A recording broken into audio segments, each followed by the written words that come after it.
Hello আমার প্রাণের প্রিয় মিষ্টি বন্ধুরা, কেমন আছো তোমরা? আশা করি সকলেই অনেক ভালো আছো আর ভালো থাকারই কথা, কারণ তোমরা আমার গল্প শুনে যে মজা পাও তাতে সবাই অনেক ভালো আছো। বন্ধুরা, আর বেশি কথা না বলে চলুন শুরু করি আজকের ভিডিও। হ্যালো বন্ধুরা, আমার চ্যানেলে তোমাদের স্বাগত। আমার বয়স যখন 25 বছর ছিল তখন আমি একটা কাজ করতাম। সেখানে প্রতিদিন কোনো না কোনো ছেলে আমাকে উত্ত্যক্ত করত।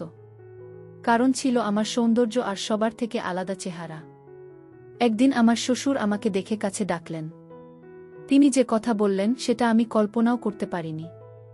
তিনি আমার সঙ্গে রাত কাটানোর প্রস্তাব দিলেন। তিনি যে অফার দিয়েছিলেন সেটা মেনে নেওয়া আমার জন্য বাধ্যতামূলক হয়ে উঠল। আমি ভেবেছিলাম এটা কিছুদিনের ব্যাপার হবে। শ্বশুর খুশি হয়ে যাবেন।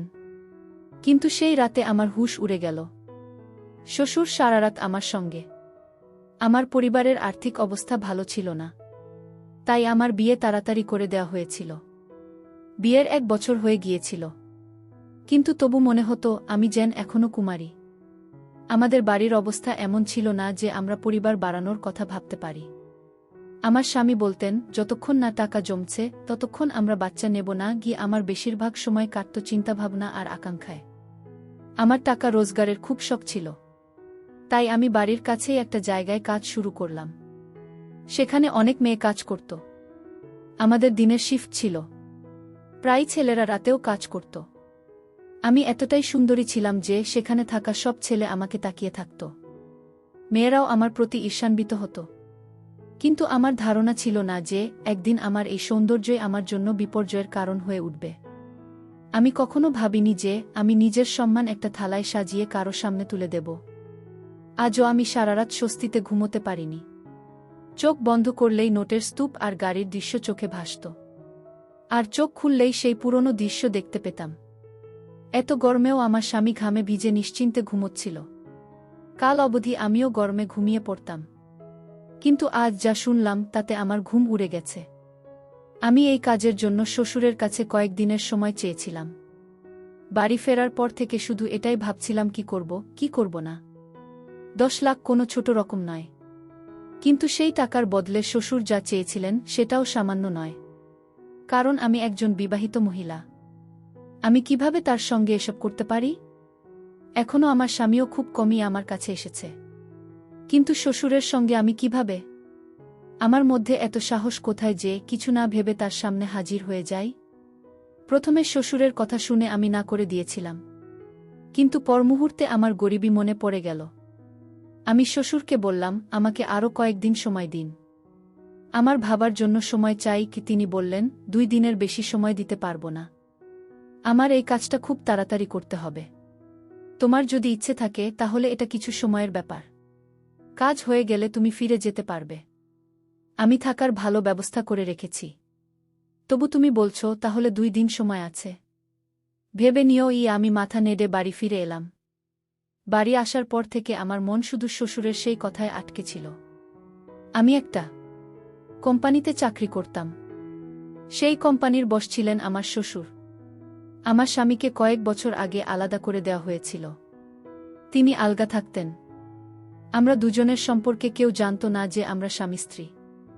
সেখানে আমি সেক্রেটারি ছিলাম। আগে সেখানে 2টো মেয়ে সেক্রেটারির কাজ করত। কিন্তু শ্বশুর আমার সঙ্গে যেভাবে ভালোবাসা আর মমতা দিয়ে কথা বলতেন, অন্য কর্মীদের সঙ্গে তার ব্যবহার এমন ছিল না। তিনি অন্যদের সঙ্গে রেগে কথা বলতেন। আমি দেখতে বেশ সুন্দর ছিলাম, তাই তিনি আমার প্রতি বেশি সদয় ছিলেন। আমি গত 6 মাস ধরে কাজ করছিলাম। এই মাসগুলোতে শ্বশুর আমার প্রতি যতটা সদয় ছিলেন তাতে অফিসের অন্য কর্মীরা অবাক হয়ে যেত। প্রায় মেয়েরা আমাকে বলতো, আমরা এই অফিসে 2 বছর ধরে কাজ করছি, কিন্তু আমাদের কখনো এমন সুযোগ দেওয়া হয়নি।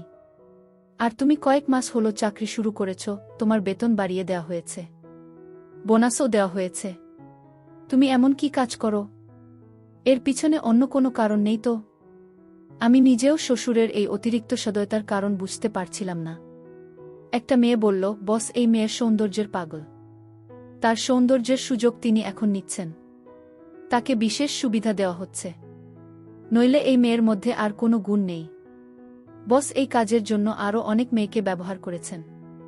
এর সঙ্গেও তাই হবে কি? এই কথা শুনে আমার রাগ হলো। আমি বললাম, জিভ সামলে কথা বলো। বস যদি আমাকে তোমাদের থেকে বেশি গুরুত্ব দেন তাহলে বসের কাছে গিয়ে জিজ্ঞেস করো। আমার উপর দোষারোপ করার দরকার নেই। আমি চিৎকার করে বললাম। অনেক কর্মী জড়ো হয়ে গেল। মেয়েরাও আমার সঙ্গে ঝগড়া শুরু করল। কথা বসের কানে পৌঁছে গেল, অর্থাৎ আমার শ্বশুরের কাছে। বস যখন কারণ জিজ্ঞেস করলেন, আমি লজ্জা না করে সব কথা তাকে বলে দিলাম। মেয়েরা তার সম্পর্কে যা বলছিল সবার সামনে বললাম। বসের চোখ সব মেয়েদের উপর পড়ল। তারা বসকে দেখে লজ্জায় মুখ নিচু করল। বস বললেন, এই কোম্পানির বস আমি। আমার ইচ্ছে আমি যার বেতন বাড়াতে চাই বাড়াতে পারি। তোমরা কে হয়ে কারো সম্পর্কে উল্টোপাল্টা বলবে? শ্বশুরের রাগে সবার মুখ বন্ধ হয়ে গেল। তিনি বললেন, আর যদি কেউ এমন কথা বলার চেষ্টা করে তাকে চাকরি থেকে বের করে দেব গো। তখন আমি ভাবলাম, বস অর্থাৎ আমার শ্বশুর কত ভালো মানুষ। কিন্তু আমি জানতাম না যে এই বিশেষ সদয়তা শুধু আমার জন্য, এবং এর জন্য আমাকে পরে মূল্য দিতে হবে। একদিন বস আমাকে বললেন, ছুটির পর অফিসে থেকো। আমার তোমার সঙ্গে খুব জরুরি কথা আছে। সবাই চলে গেলে তুমি আমার কাছে এসো। এটা শুনে আমি অবাক হলাম। সবাই কাজ শেষে থাকেন না, তাহলে আমি কেন থাকব? তাও আবার একা। কারণ এই নির্দেশ শুধু আমার জন্য ছিল। ছুটির পর বাকি মেয়েরা চলে গিয়েছিল, কিন্তু শ্বশুর বড় স্বস্তিতে তার অফিসের কেবিনে বসেছিলেন। আমি দরজাটা একটু খুললাম, যাতে তাকে বলতে পারি যে কাজ আছে তা বলে দিন, নইলে আমাকে যেতে দিন। আমার টোকায় বস আমাকে ভেতরে আসতে বললেন, কিন্তু আমি ভেতরে গেলাম না। দরজা খুলে দরজার চৌকাঠে দাঁড়িয়ে রইলাম। আমি বললাম, বস বলুন, কি কথা বলতে চান? তিনি বললেন, এভাবে কথা হবে না। তুমি ভেতরে এসে আমার কাছে বসো। আমার তোমার সঙ্গে খুব জরুরি কথা আছে গি। আমি ঘড়ির দিকে তাকালাম, তারপর গভীর নিঃশ্বাস নিয়ে চেয়ারে বসলাম। কিন্তু আমি হতবাক হলাম যখন শ্বশুর কোনো কথা বললেন না, বরং তিনি শুধু আমাকে দেখতে লাগলেন আর মুচকি হাসতে লাগলেন। তার চোখে একটা অদ্ভুত চাহনি ছিল। এরপর তিনি যা বললেন তাতে আমি হতবাক হয়ে গেলাম। তিনি বললেন, তুমি সত্যিই খুব সুন্দরী। তোমাকে দেখলে আমি খুশি হয়ে যাই। শ্বশুরের কথা শুনে আমি তাকে বিপজ্জনক আর রাগী চোখে দেখলাম। তিনি লজ্জা না পেয়ে হাসতে লাগলেন। আমি বললাম, আপনার লজ্জা করে না আমাকে এমন কথা বলতে? তারা জানতেন না যে আমি তার পুত্রবধূ। আমি বললাম, আমি আপনার চাকরি করতে চাই না। আমি এতক্ষণ এখানে আপনার এই অর্থহীন কথা শুনতে পারি না। আমার স্বামী বাড়িতে পৌঁছে গেছে, আমার জন্য অপেক্ষা করছে গি। এটা শুনে বস আমাকে অবাক হয়ে দেখলেন। বললেন, তুমি কি বিবাহিত? আমি বললাম, হ্যাঁ। এটা শুনে বসের মুখে একটা অদ্ভুত নীরবতা এলো। কিন্তু কিছুক্ষণ পর তিনি জিজ্ঞেস করলেন, তোমার যদি স্বামী থাকে আর চাকরি করে, তাহলে তুমি কেন চাকরি করছো? আমি বললাম, আমার স্বামীর বেতন খুব কম, তাই আমি তার সাহায্য করি। আমরা দুজনে রোজগার করি, তবেই আমাদের সংসার চলে গেল। আমার কথা শুনে তিনি বললেন, ঠিক আছে, তুমি যেতে পারো। আমার কোনো কথা খারাপ লেগে থাকলে আমি মাফ চাই। তুমি কাল থেকে ডিউটিতে এসো। তিনি বেশ বিষণ্ণভাবে বলছিলেন। আমি তৎক্ষণাৎ তার অফিস থেকে বেরিয়ে গেলাম। আমার স্বামী আর আমি দুজনেই চাকরি করতাম। আমাদের বিয়ের 2 বছর হয়ে গিয়েছিল, কিন্তু আমাদের এখনো কোনো সন্তান ছিল না। আমরা সন্তান নেওয়ার কথা ভাবছিলাম না, কারণ আমাদের অবস্থা এটার অনুমতি দিচ্ছিল না।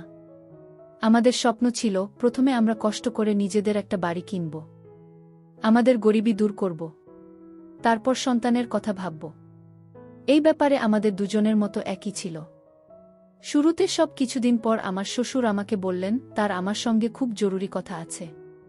আমি যখন জিজ্ঞেস করলাম, কি কথা, তিনি বললেন, তিনি খুব অসহায়। আমি যদি তার সাহায্য করি তাহলে তিনি আমার সমস্যা দূর করতে পারবেন। আমি তার কথার মানে বুঝতে পারলাম না। তখন তিনি পরিষ্কার করলেন। তিনি বললেন, আমি তোমাকে এখনই 10 লাখ টাকা দিতে প্রস্তুত, কিন্তু তার বদলে আমাকে তার একটা কথা মানতে হবে। এটা শুনে আমার মাথা ঘুরে গেল। এটা কোনো সাধারণ ব্যাপার ছিল না যে আমি সহজে মেনে নিতে পারি। প্রথমে আমি তৎক্ষণাৎ না করে দিলাম, কিন্তু তিনি বললেন, আমি ভেবে উত্তর দিই।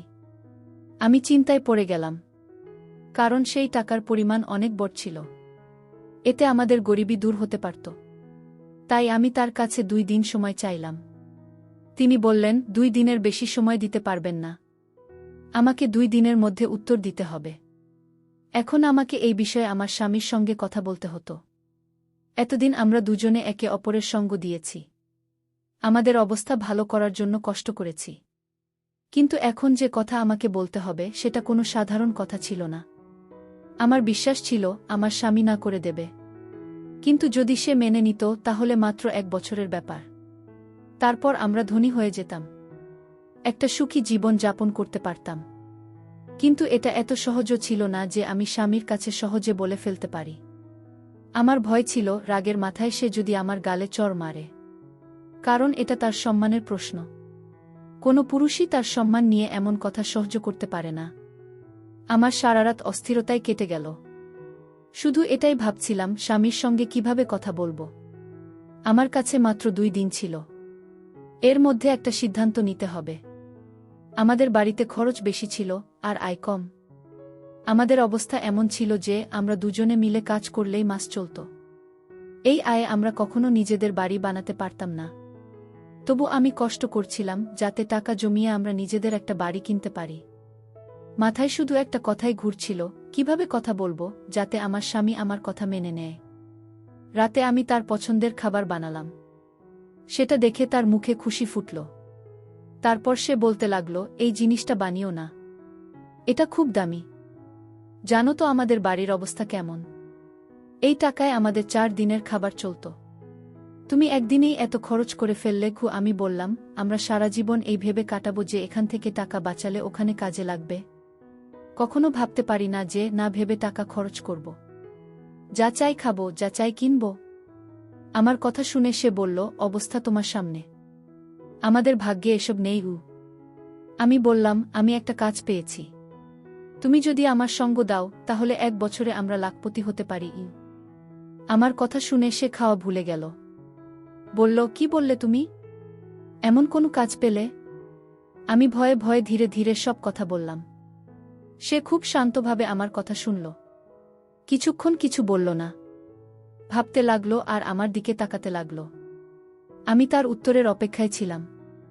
বুঝতে পারছিলাম না কি বলবো।